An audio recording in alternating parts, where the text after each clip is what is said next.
We artists believe in a string of rosy scenarios about AI. We thought that once the AI systems start saturating the internet and training on their own outputs, they would collapse. They would somehow go crazy and we would be free from them. This was a rosy scenario that never came about. I have AI knowledge. I called this out back in 2024. It wasn't gonna happen.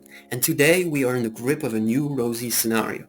The idea that AI is a bubble that will burst and that with the burst will come freedom for artists.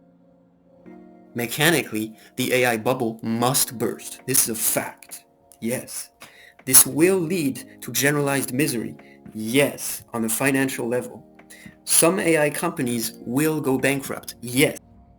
But the International Report on AI Safety, led by an anti-AI art researcher, Joshua Bengio, actually the most cited researcher alive today, in collaboration with hundreds of experts, claims, and get this, that current rate of improvement of AI systems can continue without hitting any hard resource limits until, hear this, 2030. 2030, that's 4 years in the future. 4 years ago, there was no ChatGPT. Can you imagine 4 years in the future? There was no Midjourney 4 years ago. The infrastructure in 4 years will have been built.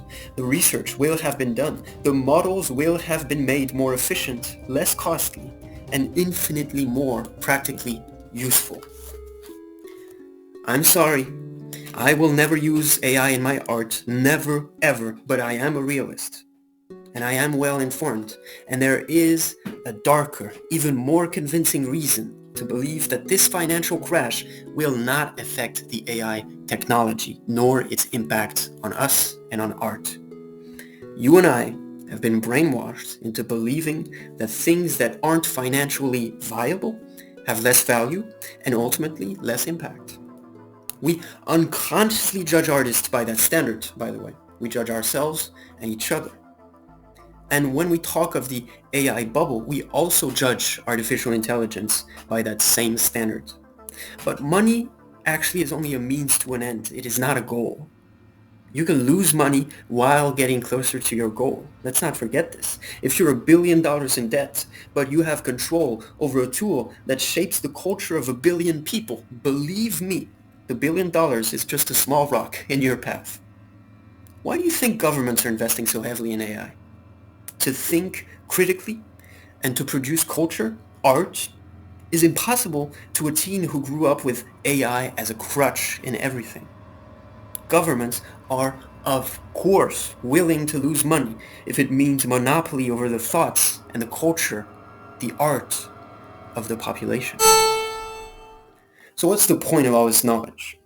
Unlike ChatGPT and unlike all these artist influencers, I cannot give you a concrete, quick 5 steps to living off of your art in the AI age.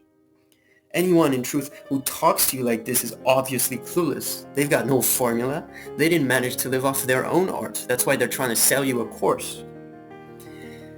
So think of this talk more like a fireside chat with your friend. And remember this, AI can take over the world while losing money.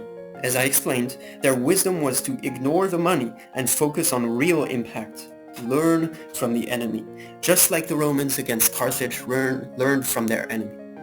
Forget about artistic success completely. Instead, focus on making something real. And in 20 years, when the storm ends and history gives us back our freedom, we, the artists, will take over like a hurricane. You got this. You got this.